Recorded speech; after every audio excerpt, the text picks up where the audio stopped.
Bonjour à tous et à tous et bienvenue à la conférence pour cette édition 2020. Donc, avant de céder la parole à notre invité aujourd'hui, Sylvain Fèvre, scientifique au CNRS, je vais rapidement vous expliquer le déroulement de cette session. Donc, Sylvain le présentera, donnera la conférence. Après, je vous invite donc pendant la conférence à poser questions via le chat et j'essaierai donc de relayer tout ça pendant nos échanges. Voilà. Bonsoir Sylvain. Eh ben, bonsoir Fabrice, merci. Merci à toute l'équipe d'Harmonic pour votre invitation. Je suis vraiment ravi d'être avec vous ce soir. J'aurais bien sûr largement préféré qu'on se retrouve tous ensemble sur le site de Trigance pour échanger, vibrer, s'embrasser, mais bon, je me contente déjà beaucoup de vos sourires et de votre énergie. Pour ma part, j'ai découvert le festival l'année dernière en tant que simple festivalier, c'était un gros kiff.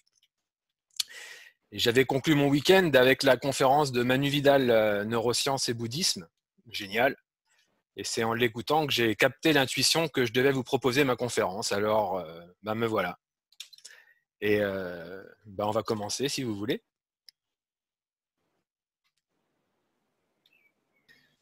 Eh bien, bonsoir à toutes et à tous. Je m'appelle donc Sylvain Fèvre, je suis ingénieur d'études au CNRS, chargé de médiation scientifique dans un laboratoire donc, du CNRS et de l'Université de Rennes 1, qui s'appelle l'Institut des fonctions optiques pour les technologies de l'information, Photon, situé en Bretagne, à Lannion pour ce qui me concerne, et aussi à Rennes, pour être précis et complet. Et je vais donc vous parler aujourd'hui de ce que nous dit la science sur la nature de l'univers. Alors, cette conférence était bien sûr initialement prévue pour être donnée en live sur le site du Festival Harmonic à Trigance. Et c'est donc une version un peu light que je vais vous présenter ici. Il y a un certain nombre de choses que j'avais prévu de voir en détail et que je ne vais pouvoir que survoler, mais qui sont quand même importantes d'être abordées pour appréhender les conclusions de cette présentation. Donc je vous demande de m'excuser pour les raccourcis, les parachutages que je vais être obligé de faire. Et je vous donne d'ores et déjà rendez-vous au prochain Festival Harmonique sur site pour que je vous donne les compléments que nous ne pourrons aborder ici, ou sinon au travers de vos questions à la fin de mon talk si vous en avez. Alors, au programme. Au programme, je propose de commencer par une brève introduction de philosophie des sciences, sans grande prétention, mais il est nécessaire d'aborder les bases de la méthode scientifique pour savoir ce qu'on peut en attendre ou pas. Et puis nous ferons l'inventaire des anomalies qui émergent des deux théories scientifiques les plus consensuelles et éprouvées à l'heure actuelle, que sont la mécanique quantique et la relativité. Mais attention, quand je parle d'anomalies, qu'il soit bien clair qu'il ne s'agit en aucun cas de défauts ou d'erreurs qu'il faudrait imputer à ces théories.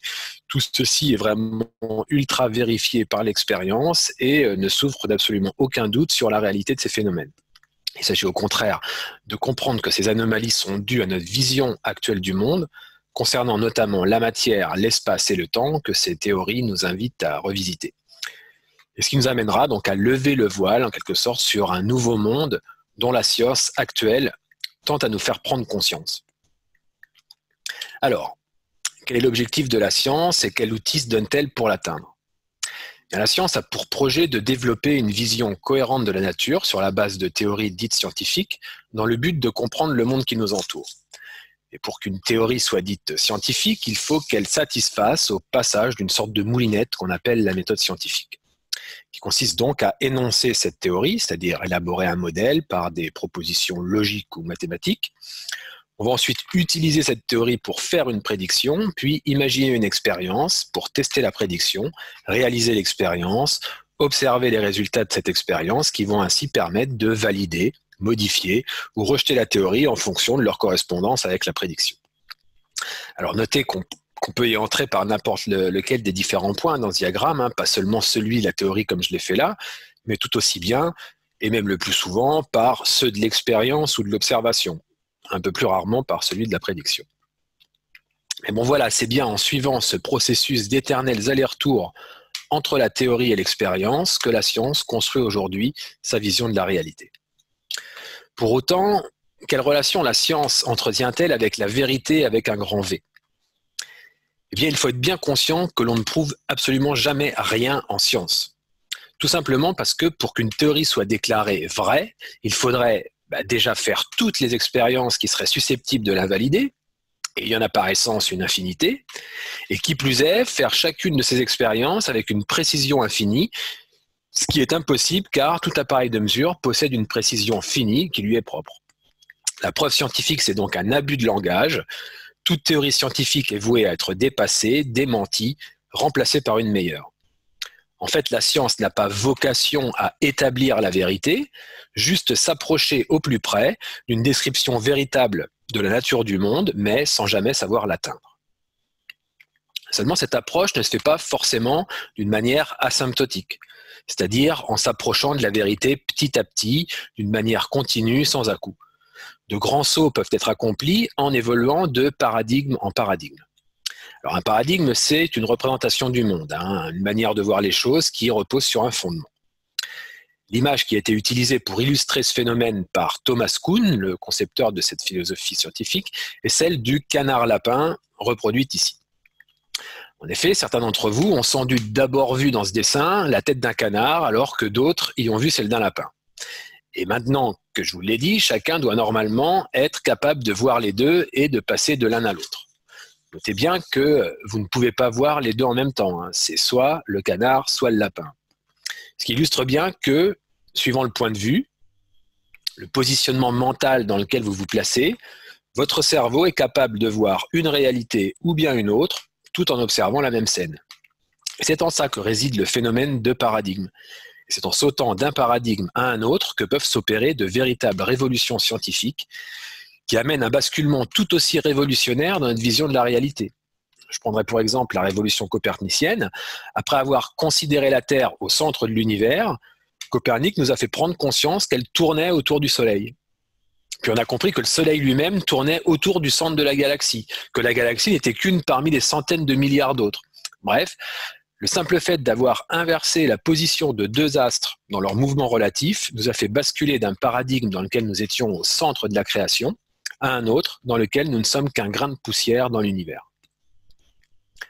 Or, actuellement, le paradigme dans lequel la science se situe depuis les travaux de Galilée et puis Newton est ce que je vais appeler le mécanicisme, qui dit que tout l'univers est gouverné par des lois mécaniques déterministes qui opèrent dans le sens croissant du temps. Les causes précèdent temporellement les effets. Et qu'on pourrait résumer à l'univers est constitué de matière et de rayonnement qui se déplacent dans l'espace au cours du temps. Alors Thomas Kuhn décrit le processus de changement d'un paradigme à un autre comme indiqué sur ce schéma. L'adoption d'un paradigme par la communauté scientifique dure tant qu'il n'y a pas d'obstacles, d'anomalies qui le contredisent et qui viennent créer une crise permettant l'émergence d'un nouveau paradigme. Or aujourd'hui, c'est la crise, car les anomalies sont légion, et c'est ce que nous allons voir maintenant. Alors ces anomalies, elles émergent des deux théories les mieux vérifiées expérimentalement de toute l'histoire des sciences. Je veux dire par là que dans le processus vu précédemment de la méthode scientifique, ces théories sont d'une capacité de prédiction corroborée par l'expérience tout à fait impressionnante. Ordinateurs, lasers, Internet, téléphone portable, GPS, pour ne citer que en termes de technologie, ou encore boson de Higgs, ondes gravitationnelles et autres trous noirs, autant de choses qui ont été prévues par ces théories ou qui en sont nées. C'est vraiment du lourd, il y a de quoi s'y fier. La mécanique quantique, c'est une théorie qui a été construite durant le premier quart du XXe siècle. Elle est l'œuvre conjointe d'une poignée de scientifiques européens, dont je vous ai mis les plus emblématiques ici. Elle décrit les phénomènes fondamentaux dans les systèmes physiques à l'échelle atomique et subatomique. C'est la physique de l'infiniment petit. La relativité, elle est l'œuvre du seul Albert Einstein. C'est en fait l'extension à toutes les lois de la physique du principe de relativité de Galilée. Elle est d'abord restreinte en 1905, puis généralisée en 1915, et devient alors une nouvelle théorie de la gravitation, en remplacement de celle de Newton qui datait de la fin du XVIIe. Et là, c'est la physique de l'infiniment grand. Alors voici un tableau qui liste les anomalies dont j'aurais voulu vous parler en détail. Je ne vais m'appesantir que sur 3 ou 4 d'entre elles qui illustrent particulièrement le thème du festival cette année qui était l'univers connecté. Pour les autres, je vais donc être obligé, désolé, de ne vous en donner qu'un bref aperçu. Commencez donc par la dualité onde-corpuscule qui est un des fondements de la théorie quantique. En effet, les particules élémentaires, type photons, électrons, protons, etc., se comportent à la fois comme des ondes et comme des corpuscules. Pour autant, il faut bien voir qu'une onde et un corpuscule, c'est pas vraiment la même chose. L'onde, l'une, remplit l'espace tout entier et passe par les deux fentes à la fois d'un dispositif expérimental qu'on appelle les fentes de Young, alors que l'autre, le corpuscule, est localisé en un point de l'espace et ne passe donc que par une seule des deux fentes du dispositif. Alors, ceci remet méchamment en question notre conception de la matière comme un assemblage de corpuscules à la matière d'un mécanone. De plus, cette même expérience a pu montrer que ce choix de la particule de passer par une seule fente ou bien par les deux en même temps, c'est-à-dire de se comporter en tant que corpuscule ou en tant qu'onde, pouvait se faire après que la particule ait déjà effectué le trajet dans le dispositif. On a alors affaire à de la rétrocausalité, tiens donc. Pour ce qui est du problème de la mesure en mécanique quantique, il exprime le fait qu'un objet quantique est dans une superposition d'états tant qu'on n'a pas fait de mesure sur lui. En mécanique classique, un objet est soit dans un état A, soit dans un état B. Il ne peut pas être dans un état A et B à la fois. C'est le paradoxe dit du chat de Schrödinger que vous connaissez peut-être et qui donne à un chat la possibilité d'être à la fois mort et vivant parce que dépendant de l'état d'une particule quantique qui est elle-même dans un de ces fameux états superposés. On parle alors de multivers quantique. Il y aurait un univers dans lequel le chat serait mort et un autre univers dans lequel il serait vivant. Et l'indéterminisme sur l'état de la particule, et donc du chat, n'est levé qu'au moment où on pratique une mesure de la grandeur qui nous intéresse, c'est-à-dire quand on ouvre la boîte. On ne sait pas d'où vient l'information qui détermine le système au moment de la mesure. Elle nous apparaît totalement aléatoire. On ne peut pas prédire le résultat de la mesure, sinon en termes de probabilité. Ici, donc, la probabilité de désintégration de la particule qu'on sait évaluer. Et pire encore, ce comportement des objets quantiques ne s'est déterminé qu'à partir du moment où un observateur viendrait s'enquérir de leur état, remet gravement en question le réalisme scientifique qui dit qu'il existe une réalité extérieure, une réalité en soi, indépendante de l'existence d'observateurs. Oui, le monde doit bien exister sans que personne n'ait besoin d'être là pour l'observer. Apparemment pas. Pour ce qui est de l'intrication, qui remet en question le principe de localité, on en parlera plus précisément juste après. Idem pour la constance de la vitesse de la lumière et l'univers bloc de la relativité qui font littéralement exploser notre conception classique du temps. Le temps et l'espace deviennent d'ailleurs des objets physiques pas très différents l'un de l'autre. On ne parle désormais plus d'espace et de temps, mais d'espace-temps. Et l'espace, en l'occurrence, n'est plus du tout la boîte vide dans laquelle tout se passe, tel que l'avait décrit Newton. Au contraire, l'espace est devenu un objet dynamique ayant sa propre histoire. Il est déformable, extensible, troué, en vibration, pixelisé, convertible en temps. Bref, l'espace n'est plus vraiment de l'espace. On parlera aussi de la constitution de la matière, dont on ne sait plus très bien de quoi elle pourrait être faite, sinon de vide et de vibration. Vibration de cordes ou de l'espace lui-même, dans les théories de grande unification que sont la théorie des cordes ou la gravité quantique à boucle, qui cherchent à concilier la mécanique quantique et la relativité, qui à ce jour restent incompatibles entre elles. Autre anomalie. Nous verrons aussi que l'énergie totale de l'univers pose un gros problème quant à savoir de quoi le vide est constitué, sinon de toute autre chose que du vide. Et on pourrait aussi s'interroger sur l'antimatière, dont l'existence est avérée et qui devrait donc être tout aussi abondante que la matière, mais nous ne savons pas la situer dans l'univers. Où est donc passée l'antimatière? Nul ne le sait pour l'instant. Voilà, autant de sujets qui remettent en question tout un tas de principes fondateurs de notre paradigme actuel. Alors, je vous ai dit vouloir vous donner un peu plus d'informations concernant les 3-4 sujets marqués d'une flèche. En commençant donc par cette conception d'univers bloc issu de la relativité. Alors, comme je vous le disais, la relativité d'Einstein s'est construite en 2 étapes. La première, la relativité restreinte en 1905, elle étend le principe de relativité de Galilée à toute la physique, électromagnétisme inclus. Einstein en déduit que rien dans l'univers ne peut se déplacer plus vite que la lumière et que la vitesse de la lumière dans le vide est la même dans tous les référentiels inertiels. Elle ne dépend ni du mouvement de la source, ni de celui de l'observateur. La conséquence de cette observation, c'est que l'écoulement du temps sur une horloge dépend du référentiel dans lequel on se place pour faire la mesure.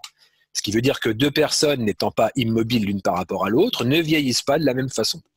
Vous avez peut-être déjà entendu parler de l'histoire des jumeaux de Langevin, où deux jumeaux se séparent le jour de leur anniversaire, l'un partant en voyage intersidéral à une vitesse proche de celle de la lumière, de telle sorte qu'à son retour sur Terre, eh bien, le jumeau resté sur Terre est alors plus âgé que le jumeau voyageur. Et ceci avec un décalage qui peut être arbitrairement grand, 10, 20, 50, 100 ans ou plus, selon la vitesse à laquelle il s'est déplacé. Et oui, les voyages forment indubitablement la jeunesse. La seconde étape, la relativité générale, est publiée en 1915. C'est une théorie de la gravitation, qu'Einstein comprend être équivalente à une accélération. La gravitation n'est alors plus une force qui s'exerce instantanément et à distance comme Newton l'avait présenté, mais la manifestation de la courbure de l'espace-temps produite par la distribution de la matière. En clair, la présence de la matière déforme localement l'espace-temps. Conséquence, l'écoulement du temps sur une horloge dépend aussi du champ gravitationnel dans lequel on est plongé pour faire la mesure. C'est-à-dire que quelqu'un qui vit au bord de la mer vieillit moins vite que quelqu'un qui vit en altitude. Bon, c'est bien sûr totalement imperceptible à cette différence de gravité, mais c'est ce qui est mis en application, par exemple, dans le film Interstellar, pour ceux qui l'ont vu. Ceci signifie que les voyages dans le temps, en tout cas dans le futur, sont possibles. Et ils ont d'ailleurs été démontrés des milliards de fois avec des horloges atomiques. Ceci nous amène en tout cas à considérer que l'espace-temps est un objet à 4 dimensions, 3 dimensions d'espace et 1 dimension de temps, qui existe entièrement déployé dans chacune de ces dimensions, y compris la dimension de temps, et qu'on appelle l'univers bloc. On le représente en 3D comme un cylindre, en enlevant une dimension d'espace à une dimension à l'espace, c'est-à-dire que on réduit la sphère d'espace à un disque, et le temps est déployé selon l'axe du cylindre depuis le Big Bang qu'on voit à gauche sur cette image. Ainsi, le futur est déjà là et le passé existe encore quelque part dans l'espace-temps. Et ce qu'il faut retenir de cette vision de l'univers bloc entièrement déployé dans l'espace et dans le temps, c'est qu'il n'existe pas un front du présent dans lequel la réalité se créerait instant après instant, avant lequel le passé n'existerait plus et après lequel le futur n'existerait pas encore. En fait, la notion de présent est totalement relative et subjective. L'histoire d'un objet dans l'univers ne se constitue pas d'une succession d'instants universels. Il faut plutôt la voir comme une ligne à l'intérieur de l'espace-temps. Alors passons au principe de localité. Connu également sous le nom de principe de séparabilité, c'est un principe selon lequel des objets distants ne peuvent avoir aucune influence directe l'un sur l'autre. Un objet ne peut être influencé que par son environnement immédiat. C'est un principe majeur en physique car il permet de faire de la physique localement, sans avoir à se soucier de l'influence de choses qui ne seraient pas dans l'environnement immédiat de l'expérience qu'on est en train de faire. Or, ce principe, il est remis en question dans le cadre de la mécanique quantique qui prévoit que les interactions entre deux particules quantiques créent des états liés qui font qu'elles ne sont plus indépendantes l'une de l'autre, quelle que soit la distance qui les sépare. L'intrication quantique, c'est le fait qu'une mesure effectuée sur une des particules intriquées détermine immédiatement l'état de sa particule appairée où qu'elle se trouve au moment de la mesure. Plus précisément, s'il y a intrication quantique de l'état de spin d'un système formé par deux particules, par exemple la somme de leur spin doit être nulle, la connaissance de l'état de spin de la première particule après une mesure effectuée sur celle-ci nous informe de l'état dans lequel se trouve la seconde particule avant même qu'une mesure soit effectuée sur celle-là plus tard. Si la mesure sur la première particule a donné plus 1,5 par exemple, la mesure sur la seconde donnera forcément moins 1,5. Pourquoi? J'ai rien contre elle. Cette intrication quantique qui combine donc les deux aspects un peu étranges de la mécanique quantique que sont le problème de l'indétermination avant la mesure et la non-localité, insupportait Einstein, au point de lui avoir valu un célèbre « Dieu ne joue pas au dé » dans ses échanges sur le sujet avec Niels Bohr, qui lui était un farouche défenseur de la théorie quantique telle qu'elle était décrite. Le paradoxe EPR est une expérience de pensée décrite par Albert Einstein, Boris Podolsky et Nicolas Rosen, EPR donc, qui voulait démontrer que les dés étaient jetés au départ, quand les particules se séparent, telle une paire de chaussures séparées et envoyées par la poste. Celui qui reçoit la chaussure droite sait forcément que l'autre a reçu la gauche. En 1964, John Bell établi des équations sous forme d'inégalités qui permettent de trancher sur l'hypothèse de localité. C'est-à-dire que si Einstein a raison et que les grandeurs ont une valeur prédéterminée avant la mesure, alors ces inégalités doivent être vérifiées. Il faut attendre 1981 et Alain Aspect à l'Institut d'optique à Orsay pour que l'expérience tant attendue soit réalisée, et la réponse est sans appel. Les inégalités sont violées. Des théories dites à variables cachées qui attribuent des valeurs prédéterminées au système avant la mesure sont donc réfutées expérimentalement. La mécanique quantique est complète, l'indéterminisme quantique est fondamental. Et donc, si deux systèmes ont interagi, ils ne peuvent plus être considérés comme des entités individuelles, mais doivent être pensés comme un tout indissociable, quelle que soit la distance qui les sépare. L'espace est non local, chaque point de l'espace est potentiellement connecté à tous les autres instantanément. De plus, en 2001, l'équipe d'Antoine Suarez, avec le concours de Nicolas Gisin, refait l'expérience en utilisant des miroirs et des détecteurs en mouvement afin de montrer que la non-localité quantique pouvait être non seulement spatiale, mais aussi temporelle.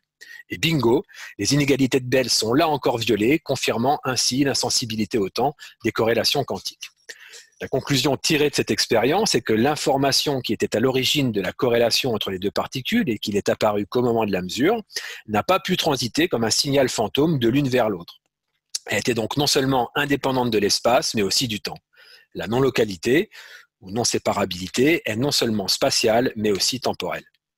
Bref, au final, retenez qu'il est démontré que c'est au moment de la mesure que le système constitué par les deux particules est entièrement informé et que cette information provient de l'extérieur de l'espace-temps.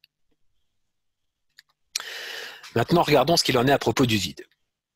Déjà, il est pour le moins étonnant de noter que la matière est vide à 99,999999%. Vous savez que la matière est constituée d'atomes qui eux-mêmes sont formés d'un noyau autour duquel gravitent un ou plusieurs électrons.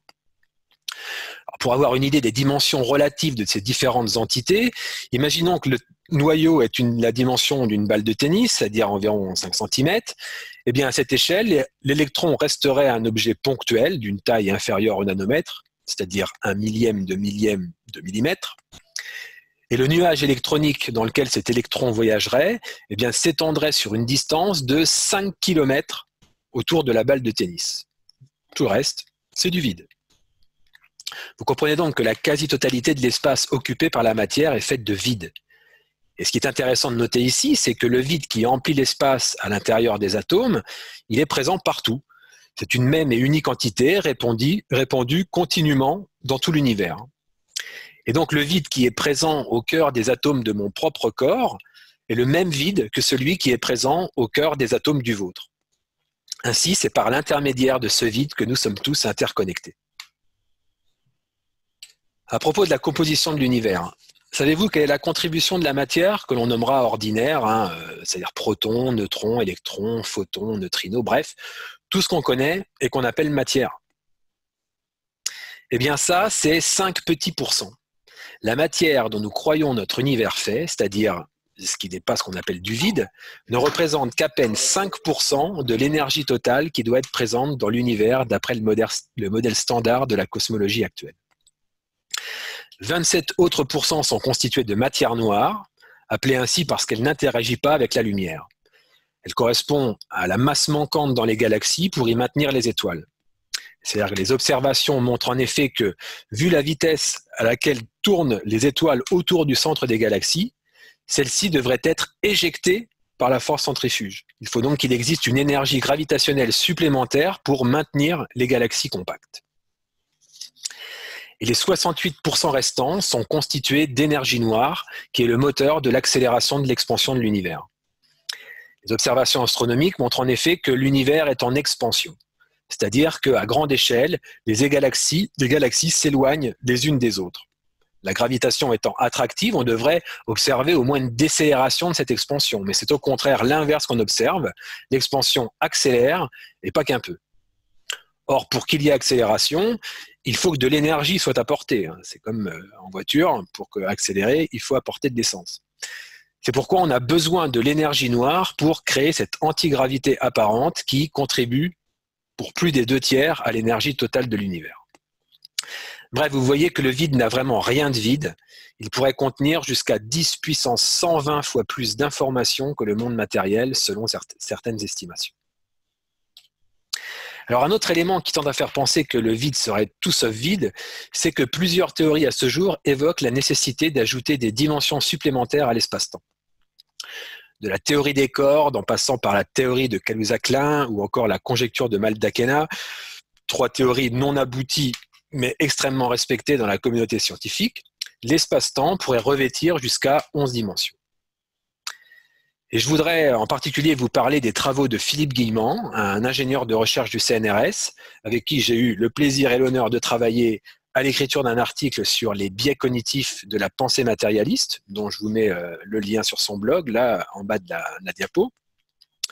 Alors, les travaux de recherche qu'il a entrepris ont démontré par une approche classique la nécessité d'ajouter 6 dimensions à l'espace-temps, pour que celui-ci demeure entièrement déterminé. C'est publié dans Annals of Physics, une grande revue scientifique à comité de lecture.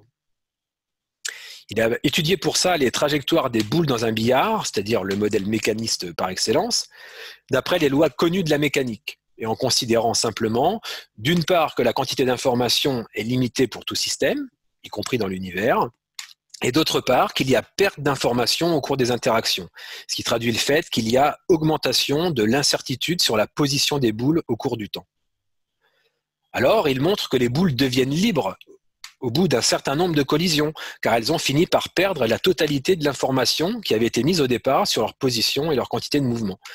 Le billard devient alors quantique, puisque les boules sont dans des états superposés, et un multivers de possibilités d'évolution apparaît. Et pour restaurer une réalité unique, il faut donc réinjecter des informations dans le système, ce qui revient en fait à conserver la densité d'informations, chose qui est totalement ignorée de la science actuelle. On pratique la conservation de l'énergie, la conservation de la quantité de mouvement, mais personne ne s'inquiète de la quantité d'informations.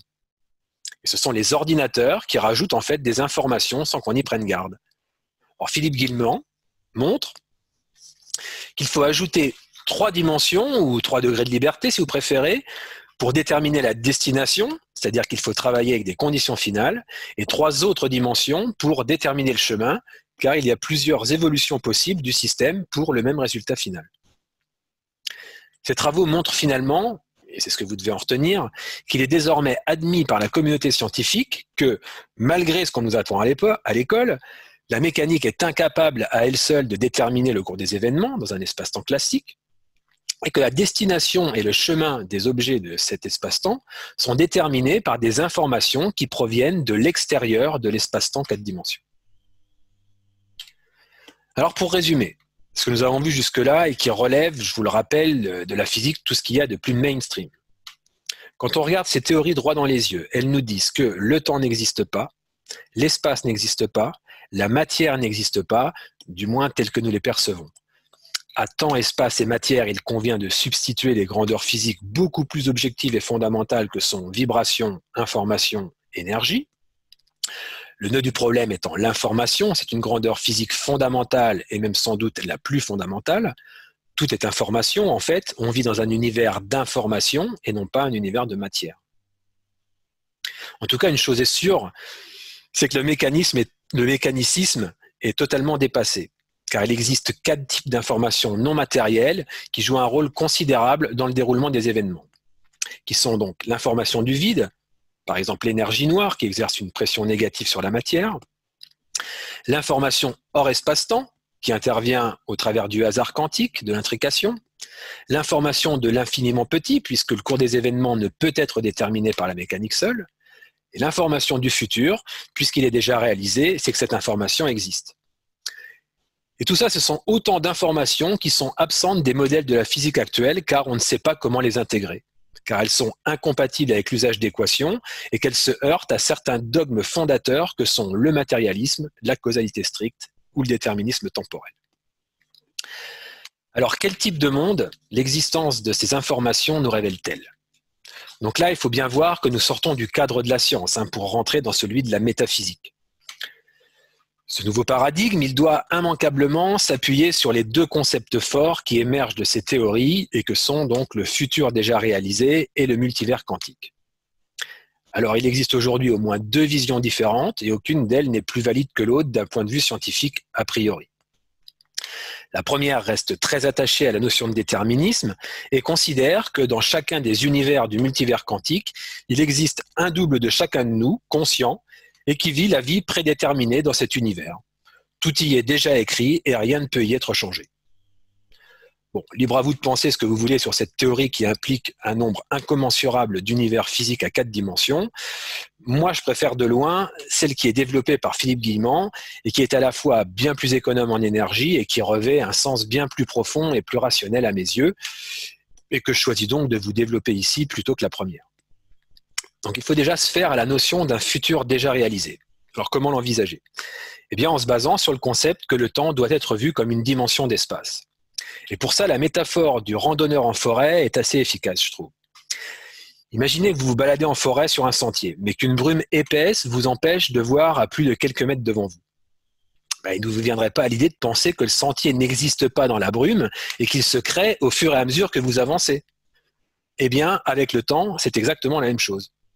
Croire que le futur n'est pas déjà réalisé, c'est confondre la brume avec le vide. Notre futur est noyé dans un esprit brouillard, certes, mais ce qui ne veut pas dire qu'il n'existe pas déjà. Il est bel et bien déjà déployé, mais nous n'avons pas les moyens sensoriels de le voir arriver, ou sinon sur une petite épaisseur. En effet, on est capable d'anticiper notre futur très proche, on peut aussi avoir des prémonitions. Une raison pour laquelle cette notion se heurte fortement à notre conception de la réalité, c'est aussi qu'elle semble totalement nous priver de libre arbitre. Déjà, il faut savoir que la question du libre arbitre est loin de faire consensus en science. La science s'est construite par opposition à la religion et par voie de conséquence par opposition au libre arbitre. Parce que le libre arbitre, c'est faire des choix qui ne sont pas dictés par les lois physiques, donc par les équations, et c'est donc faire appel à de la transcendance. Donc l'idée d'un au-delà qui ramène à l'idée de Dieu. Le libre arbitre était d'ailleurs déjà banni dans le mécanicisme, via le déterminisme temporel. Alors, si le futur est déjà réalisé, nos choix seraient donc totalement illusoires et prédéterminés? Eh bien non, parce que le futur déjà réalisé signifie simplement que nos lignes temporelles dans l'espace-temps sont effectivement bien définies à chaque instant, du passé jusqu'au futur, mais cela ne les empêche pas de pouvoir bouger. Et le multivers quantique suggère justement l'existence de plusieurs lignes temporelles superposées dans le même présent. Et donc la possibilité de changement du futur par commutation de lignes temporelles. Ce qui serait la clé d'une certaine forme de libre arbitre. Bon, qui resterait quand même à conquérir, car il faut être encore capable de faire ses choix dans le présent en conscience. Et la conscience pourrait justement être un engin de navigation dans l'espace-temps. Car cette information manquante en physique, dont on a fait état tout à l'heure et que les physiciens osent à peine regarder parce qu'ils ne savent pas quoi en faire. Et si c'était la conscience qui l'apportait? Je veux dire par là, les dimensions supplémentaires qui semblent nécessaires à notre compréhension de la réalité, ne pourraient-elles pas correspondre à différents niveaux de la conscience? Philippe Guillemant a construit un modèle cybernétique de l'espace-temps dont les bases sont publiées dans 3 articles dans des revues à comité de lecture que je vous ai listés ici. Il explique dans ses conférences et dans ses livres, que je vous invite ardemment à découvrir si ce n'est pas déjà fait, que le changement de paradigme réside dans le simple fait d'inverser notre conception de la conscience et d'en faire non pas un produit de notre cerveau, comme c'est le cas actuellement dans le paradigme mécaniciste, mais au contraire, la chose la plus fondamentale qui soit et de laquelle tout émerge. Et de ce nouveau point de vue, la science pourrait investiguer la plupart des phénomènes non expliqués à l'heure actuelle, tels que les perceptions extrasensorielles, les états modifiés de conscience, expériences de mort imminente, expériences de sortie de corps, des ovnis, etc. Philippe Guillemant identifie les 2 fois 3 dimensions supplémentaires dont il a démontré la nécessité pour déterminer le cours des événements à 2 niveaux de notre conscience, de 3 dimensions chacun. Le soi et le moi, pour reprendre le vocabulaire de Carl Jung, permettant respectivement de déterminer notre destination, c'est-à-dire notre destinée, et notre chemin, c'est-à-dire notre parcours initiatique dans le présent.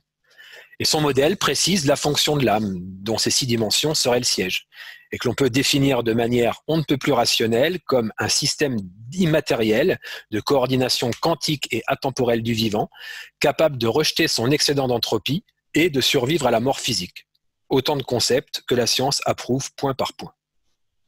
Elle jouerait donc le rôle d'interface entre l'esprit et le corps, permettant la transmission d'informations entre ces deux mondes, matériel et immatériel, pour leurs évolutions respectives, et donnant ainsi un sens à la vie incarnée, à savoir un moyen d'évolution de l'âme, en développant les valeurs spirituelles, amour et don de soi. Alors pour conclure, je vous ai présenté en quoi les 2 théories scientifiques éprouvées, que sont la mécanique quantique et la relativité, bousculent nos conceptions de l'espace, du temps et de la matière qui n'existent pas telles que nous les percevons. Le cerveau serait un système de filtrage de la réalité qui est bien plus complexe et complète que ce que nous en percevons par nos sens. Passé, présent, futur qui sont simultanés et superposition d'une infinité de réalités quantiques. Le paradigme actuel ne tient plus car les piliers sont effondrés, matérialisme, causalité stricte, déterminisme temporel. Mais ces 2 théories sont toutefois incomplètes car incompatibles entre elles. Alors il y a une forte probabilité d'existence d'un niveau de réalité, d'information, en dehors de l'espace-temps à 4 dimensions. La conscience semble pouvoir jouer un rôle fondamental dans le processus de détermination de la réalité, en tout cas la mécanique seule en est incapable, et le futur déjà réalisé de la relativité générale, associé au multivers de la mécanique quantique, pourrait être la clé de notre libre arbitre, nous permettant d'envisager la construction d'un futur sur la base de nos intentions. Alors voilà, j'espère que je vous ai convaincu que la physique aujourd'hui nous ouvre des perspectives beaucoup plus réjouissantes que ce qu'il n'y paraît en ce début de millénaire, avec ce monde transhumaniste qui se dessinait jusqu'alors. Elle nous invite à faire la bascule vers un monde moins mécanique, donc plus humain, et moins déterministe, donc plus ouvert à la création. Et les événements actuels pourraient justement être une formidable opportunité pour que ce basculement s'opère. Voilà, je vous remercie de votre attention et je te redonne la main, Fabrice, pour répondre à vos questions, si vous en avez. Oui, je te remercie Sylvain pour cette intervention. Alors, je t'avoue, je ne te cache pas que j'ai déjà des questions, hein. Mais moi, j'aimerais revenir sur la forme de l'âme. Tu sembles dire que l'âme semble être validée scientifiquement par une fonction. Est-ce que tu peux nous en dire un peu, s'il te plaît? Alors, l'âme est-elle un sujet scientifique? C'est ça. La réponse aujourd'hui est clairement non. Parce que déjà, malgré tout ce que je viens de vous dire, et qui, je le rappelle, est pourtant tout ce qu'il y a de plus mainstream pour ce qui est des anomalies en mécanique quantique et en relativité qu'on vient de voir, la plupart des scientifiques sont encore méchamment englués dans une pensée matérialiste qui les empêche de réfléchir en ces termes, quoi. L'histoire des sciences dont je vous ai parlé un peu, le formatage, le cloisonnement, quoi, etc., qui n'autorise pas vraiment de telles hypothèses. Et là, d'ailleurs, je vous renvoie à cet article que j'ai écrit avec Philippe Guillemant sur les biais cognitifs de la pensée matérialiste, que je peux peut-être partager dans le chat, là. Hop, je dois pouvoir arriver... Hop, comme ça, voilà. Donc ça, c'est l'article qu'on a coécrit donc ensemble avec Philippe Guillemant, où on liste un certain nombre de ces biais cognitifs qui obstruent la voie de la raison et qui sont un peu systématiquement utilisés par des soi-disant rationalistes ou autres sceptiques quand il s'agit de nier l'hypothèse de l'existence de l'âme en particulier, mais aussi, on l'a vu là, du libre arbitre, de la conscience hors cerveau, des processus téléologiques comme le dessin intelligent, l'intelligent design, etc., quoi. Et puis aussi parce qu'à ce jour, il n'y a pas de modèle théorique permettant d'appliquer la méthode scientifique telle qu'on l'a vu dans la présentation. Philippe Guillemant propose bien un embryon de modèle, mais il faudrait aussi que la communauté scientifique dans son ensemble s'y mette. car c'est en plus un sujet hautement transdisciplinaire qui ferait intervenir la physique, la biologie, la psychologie, les neurosciences, etc. Mais l'organisation de la science aujourd'hui ne favorise absolument pas ce genre d'interaction, tant elle est cloisonnée dans ces différentes disciplines. Parce que sinon, si on reprend la définition que j'ai donnée dans la présentation et qu'on pose la question « Existe-t-il pour chaque corps vivant un système non mécanique, non matériel qui soit capable de minimiser l'entropie dans le corps et de survivre après la mort ?» La réponse à chacune de ces 4 propositions est indubitablement oui. Parce que système immatériel, oui, on a vu que le vide était plein d'informations. Système non mécanique, oui, on a vu aussi que la mécanique seule ne pouvait pas déterminer le cours des événements. Capable de minimiser l'entropie. Alors l'entropie, c'est ce qui caractérise le désordre d'un système. Et il y a un principe de la thermodynamique, le second principe de la thermodynamique, qui dit que tout système fermé doit obligatoirement voir son entropie augmenter au cours du temps, et donc le désordre avec. Mais la biologie a montré que pour les êtres vivants, à l'échelle de la protéine, ce principe de la thermodynamique ne s'appliquait plus, car les êtres vivants sont capables de pérenniser la complexité ordonnée de leur organisme. Et puis survivre après la mort, oui, parce que les informations quantiques sont indépendantes du temps. Donc voilà, selon cette définition, si on adopte cette définition pour l'âme, la science approuve la possibilité de son existence et elle pourrait et devrait donc être un sujet d'étude scientifique. Sauf qu'aujourd'hui, on en est loin, quoi. Même s'il existe quand même un certain nombre d'études scientifiques autour de sujets relevant des facultés psy, sur la méditation, sur les expériences de mort imminente, les expériences de sortie de corps, etc. Mais ça reste encore complètement anecdotique, quoi. D'accord, je te remercie pour ta réponse. J'ai une question intéressante d'Opal, mais d'abord, j'ai posé une question. Tu dis que notre futur semble déjà inscrit dans le intention. Donc, est-ce que nous pouvons imaginer, anticiper ce futur déjà inscrit? Oui, c'est pour ça qu'il faut voir la conscience comme un engin de navigation dans l'espace-temps. Parce que le futur étant déjà réalisé, on peut le voir un peu comme un territoire avec des chemins, des routes, des embranchements. Et dans la métaphore que j'ai utilisée tout à l'heure du randonneur dans la brume, vous avez compris que le territoire du temps nous est caché dans cette espèce de brouillard que nos sens ne permettent pas de percer, ou alors sinon sur une très faible épaisseur. Ce qui fait qu'on ne voit pas arriver les embranchements, les événements devant lesquels nous aurions des choix à faire, le choix du chemin qu'on va prendre, quoi, et qui détermine la nature du futur qu'on va vivre. Et c'est d'ailleurs tout l'intérêt des pratiques de pleine conscience, quoi, méditation, yoga, qigong, toutes les pratiques de développement transpersonnel, parce qu'elles nous permettent de nous ancrer dans le présent et ainsi d'augmenter en fait l'épaisseur du présent de laquelle nous sommes conscients. Alors on est du coup beaucoup plus à même de prêter l'attention nécessaire aux événements qui arrivent pour pouvoir faire le choix en conscience de prendre tel ou tel chemin. Alors en plus, dans le modèle de Philippe Guillemont, ces embranchements peuvent apparaître suite à une intention qu'on a émise et qui a augmenté la probabilité d'occurrence d'un futur correspondant à cette intention. Alors, ce futur ferait alors redescendre de l'information dans notre présence sous forme de synchronicité afin que nous puissions le rejoindre. Et cette synchronicité, c'est ces fameuses coïncidences étranges et improbables qu'on a tous déjà vécues et qui font sens quand même pour nous, quoi. Ce qui voudrait dire que nos intentions, en fait, causent des effets dans le futur qui deviennent des futures causes d'un effet dans le présent, en fait.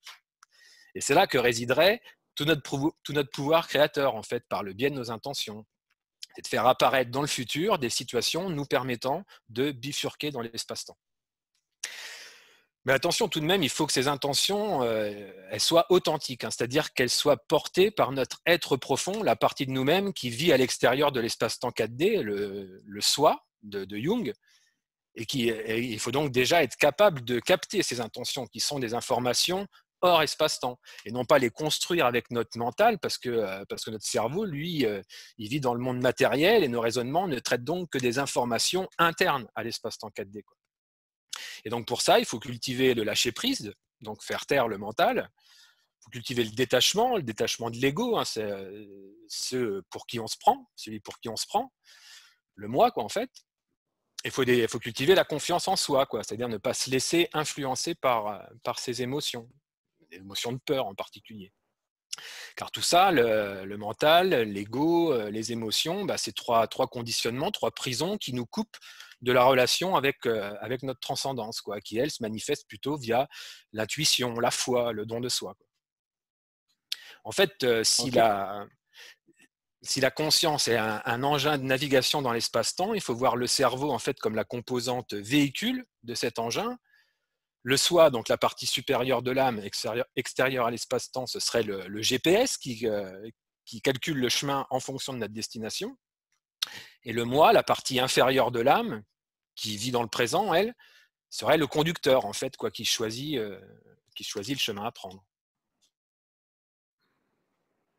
Ok, alors, avant de poser une troisième question, j'ai une question. Je vais poser la question que me pose Opal donc, à travers le chat. Donc, d'après Tidy, la science et la spiritualité se rejoignent complètement. D'après toi, est-ce que tu penses que la science va ouvrir les portes de la spiritualité?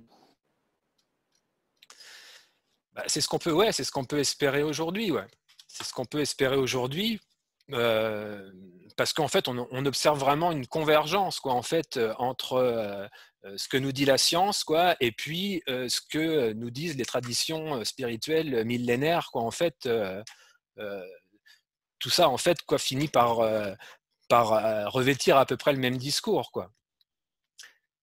Puisque, en fait, justement, la science est en train de nous montrer, en fait, qu'il existe une réalité en dehors de la réalité, quoi, qu'on a l'habitude de capter, quoi, en fait, avec nos cinq sens comme ça, quoi, et que la science jusqu'à aujourd'hui ne considérait finalement, quoi, qu'être la seule chose avec laquelle il était possible de traiter, quoi, alors qu'a priori justement ces deux théories, la relativité et mécanique quantique, nous disent qu'au contraire, quoi, ce qu'on avait élaboré jusque-là, il va falloir le revisiter un petit peu, quoi. Je te remercie. Alors, je vais poser une troisième question. Je voudrais revenir sur ce vortex, cet astre trou noir. Voilà, je voulais trouver des trous noirs pendant la conférence. J'aimerais que tu essaies de nous expliquer un petit peu plus où se trouvent-ils et quelle est leur fonction à ces trous noirs? Les trous noirs, hein, c'est ça, ouais. Un trou noir, déjà vu de l'extérieur, c'est un astre comme un autre, en fait, hein. Je veux dire par là que les trous noirs, ce ne sont pas les espèces de monstres errants dans l'univers qui avalent tout sur leur passage, comme ils peuvent être présentés parfois. Ils sont à leur place, et la matière, elle s'est organisée autour pour faire des planètes qui gravitent, comme c'est le cas dans un système stellaire classique. Le trou noir, ça se forme à la mort d'une étoile, lorsqu'elle a épuisé tout son carburant nucléaire et donc que la matière n'est plus expulsée vers l'extérieur par les réactions nucléaires. Là, la matière s'effondre sous son propre poids jusqu'à créer un objet hyper compact et qui est tel que la vitesse de libération de cet astre est supérieure à la vitesse de la lumière. Alors, du coup, plus rien peut plus s'en échapper, même pas la lumière. La vitesse de la vitesse de libération, c'est la vitesse qu'il faut donner à un objet lancé de la surface d'un astre pour qu'il s'échappe de la gravité et qu'il ne soit donc plus soumis. Sur Terre, c'est environ 11 km par seconde. Et donc voilà, s'il faut donner une vitesse supérieure à la vitesse de la lumière à quelque chose pour qu'il sorte du champ de gravité, eh ben, rien ne peut s'échapper puisque rien ne peut aller plus vite que la lumière. Donc ça, c'est comment ça se forme. Maintenant, qu'est-ce que c'est physiquement? On n'en sait un peu rien en fait, quoi, puisqu'on ne peut pas aller y faire un tour et puis revenir pour le dire, quoi.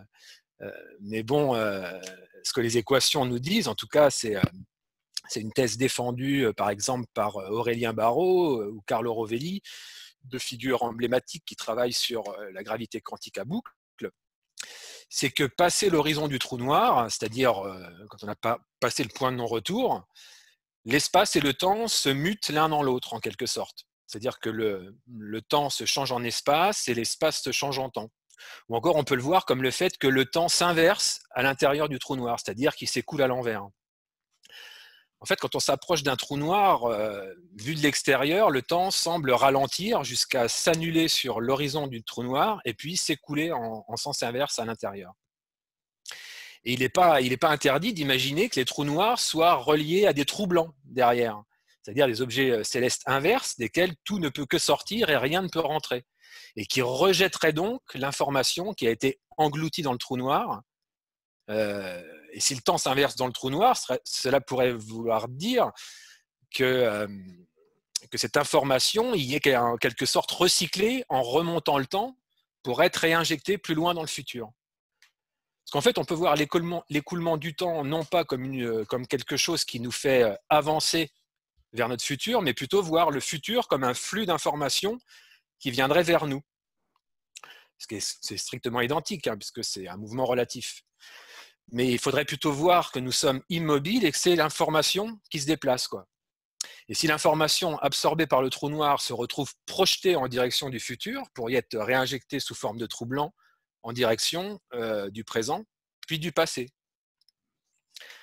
Notez d'ailleurs que ça expliquerait pourquoi on ne voit pas de trous blancs dans l'univers, hein, alors qu'ils devraient être normalement infiniment plus visibles que des trous noirs, puisqu'ils rejettent une quantité phénoménale de lumière, a priori. Pourtant, on n'en voit pas. Ce serait parce que regarder dans l'univers, c'est forcément regarder dans le passé. Or, les trous blancs, ils sont dans le futur. Donc, c'est pour ça qu'on ne les voit pas. On peut même aller plus loin dans cette interprétation en imaginant qu'entre le trou noir et le trou blanc, l'information est recyclée dans un univers d'antimatière, cette fameuse antimatière dont on ne sait pas situer. Eh bien, elle pourrait former un univers conjugué d'une autre dans lequel le temps s'écoule en sens inverse. Et les trous noirs seraient en quelque sorte des portes d'accès à l'autre moitié qui aurait une polarité yin de notre univers. Ça, c'est un petit clin d'œil pour Gilles, mon excellent prof de Qigong, qui est peut-être là en train de nous écouter et qui va sans doute adorer cette vision taoïste des deux moitiés d'univers, yin et yang, dont on passe de l'un à l'autre par des trous noirs et des trous blancs, ce qui est d'ailleurs exactement ce qui est représenté sur le symbole du Tai Chi Tu, le symbole du yin et yang entremêlés. Là. Alors, je ne sais pas si ça répond à ta question. Ça répond à ma question. Tu écris beaucoup de zones d'ombre. Tu sais, ce sont des questions qu'on se pose un petit peu tous par les informations qu'on reçoit. Je vais revenir maintenant sur un peu la fin de ta conférence. J'ai l'impression à la fin de ta conférence que tu donnes un grand coup de pied sur le château, que tout s'écroule, que tout devient illusion. Alors, je ne sais pas si tu parles de la matière lorsque tu dis ça. J'aimerais que tu développes un petit peu plus parce que ça m'a un petit peu interpellé. Le fait que tout est illusion, c'est-à-dire qu'on a vu effectivement que la science nous disait que le temps, l'espace, la matière n'existaient pas. Mais attention, il faut bien préciser tels que nous les percevons. Parce qu'il est bien évident qu'il n'est pas question de remettre en cause nos sensations d'espace, de tangibilité de la matière ou d'écoulement du temps, hein. Mais ce que ces théories nous apprennent, c'est que ces notions n'ont rien de fondamental et d'absolu. L'espace, la matière et le temps constituent bien une certaine forme de réalité, mais ce n'est pas la réalité.